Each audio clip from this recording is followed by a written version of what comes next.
Okay, so this is Maine Could Work, talking about the Social Security income work incentives. This is probably going to be my last video, but it's important to talk about because I did talk about the SSDI. So most people on SSI have more money when they work. This is because Social Security only counts half of what you earn at your job. You can meet with a benefits counselor to get details about how working will affect your benefits. Call 1-888-208-87 for more information.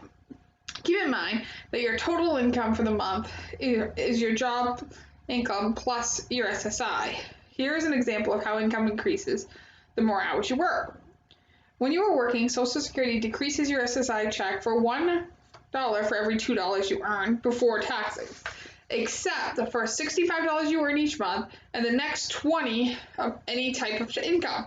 So they don't count the first $85. You must tell Social Security and DHHS when you're working, and you must send them your Social Security, your pay stubs every single month. You should also tell them when you stop working.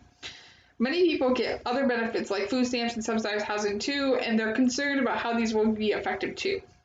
Your benefits counselor can help you understand this. So,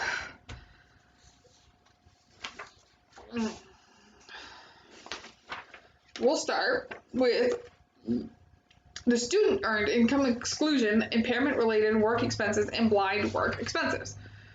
It's important to understand how SSI counts income. Social Security starts by looking at gross wages, or what you earn before taxes are taken out. They don't count the first $65 you earn each month, and then there's no other income.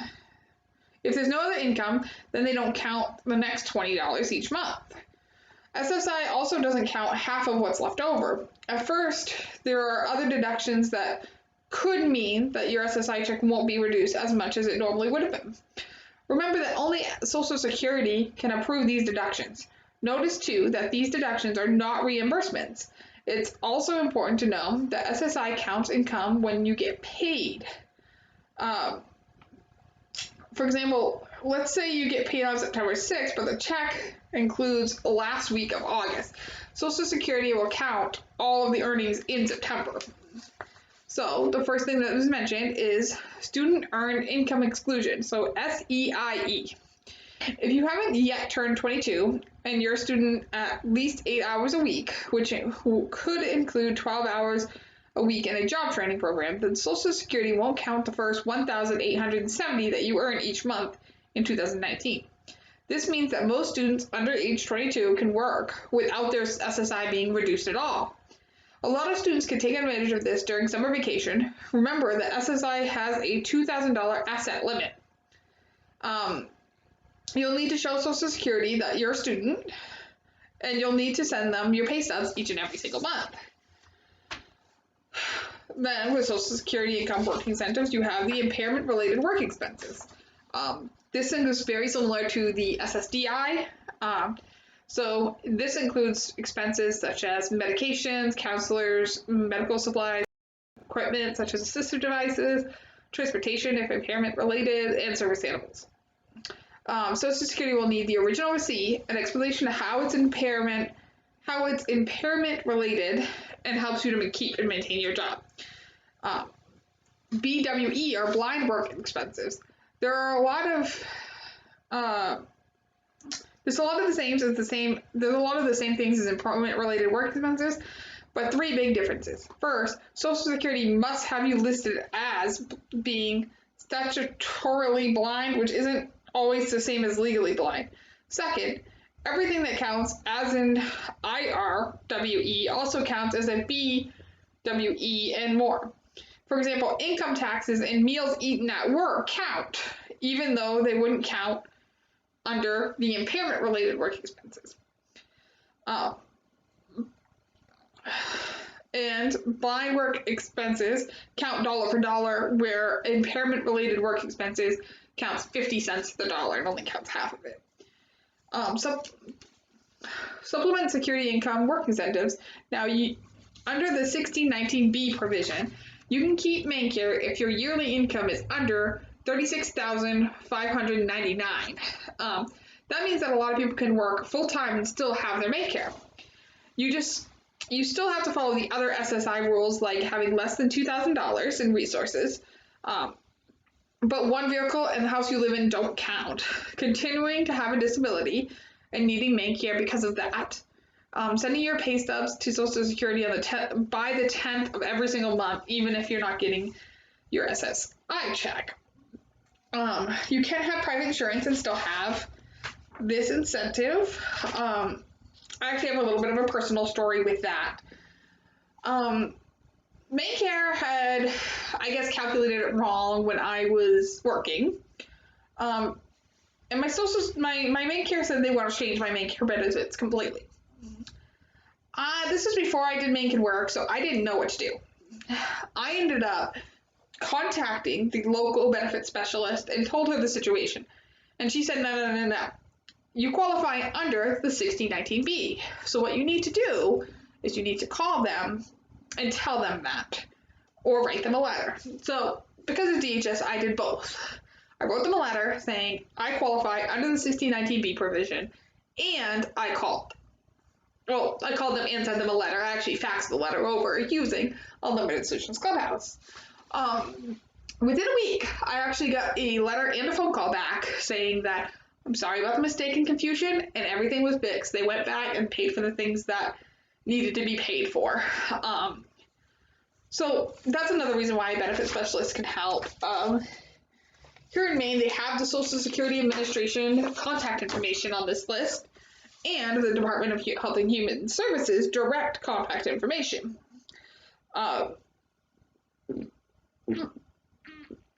Excuse me. A lot of this information has actually seems to have changed, because I know the fax number for the Bangor office isn't accurate anymore.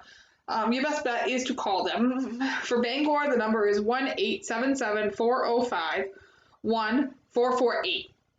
Auburn's office is 1-866-627-6996. The Augusta office is 1-866-931-9169. The Portland office is 1-877-319-3076. And then there's the other ones as well. I don't really... So you also have, besides the four I mentioned, Portsmouth, Presque Isle, Rockland, Saco, and Waterville. Just contacting the one closest to you that counts for your area. I live right here in Bangor, so I contact the Bangor one. Brewer, you would contact Bangor, and so forth. Maine Department of Human Health and Services for certain things. Let's see, I don't think, do they have, no, they have, so you can find that stuff right, online. Other work incentives included are the Ticket to Work.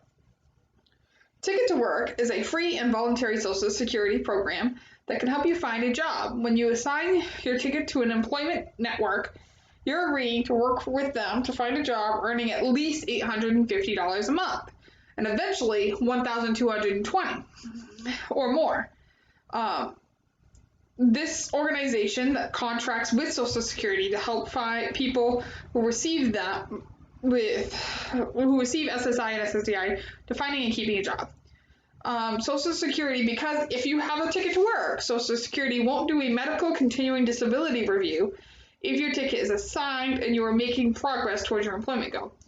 Even if your ticket isn't assigned to anyone, you still might be protected under Section 301. With Section 301, Social Security might continue your SSI or SSDI check until you complete your vocational program, even if you do not do a CDR or continuing disability review. To use Section 301, you must have signed employment plan with vocational rehabilitation, have your TTW assigned, Ticket to Work, or have a PASS plan or an individualized education program. So a PASS plan, I'm surprised I didn't see in here. Oh, right here, I found it.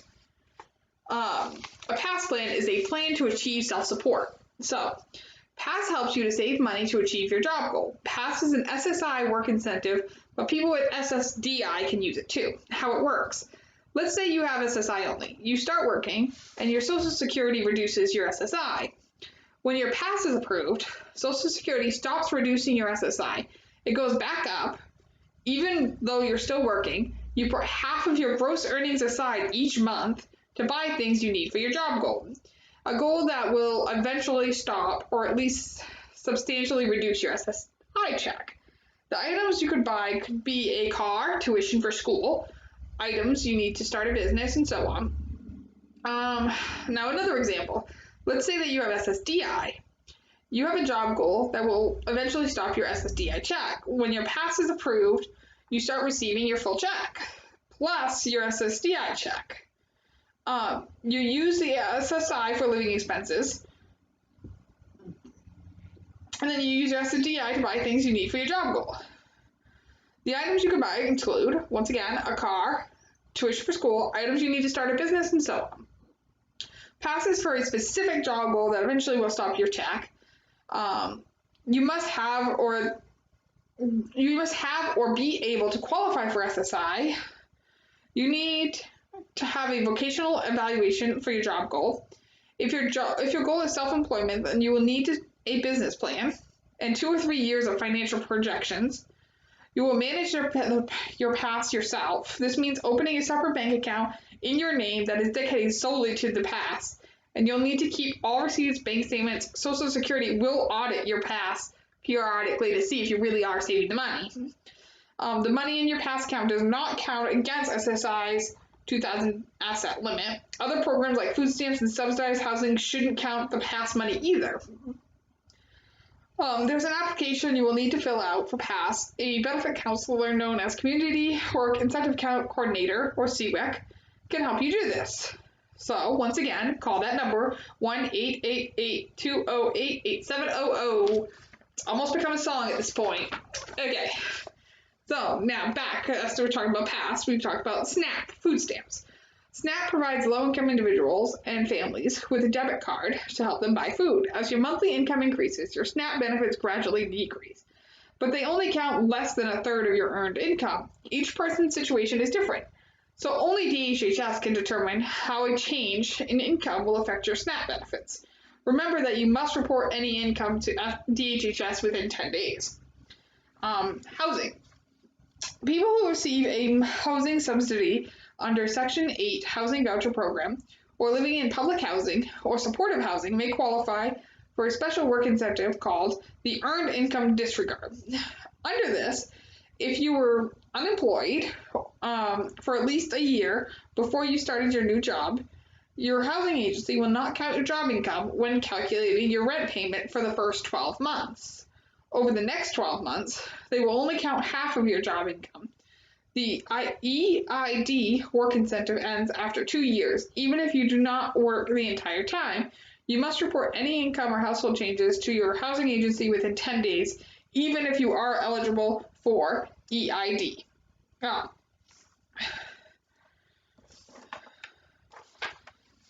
And then, this is actually the final without. We're on the last page. So family development account. A family development account, or FDA, can help people save money to buy a house, go back to school, or start a business.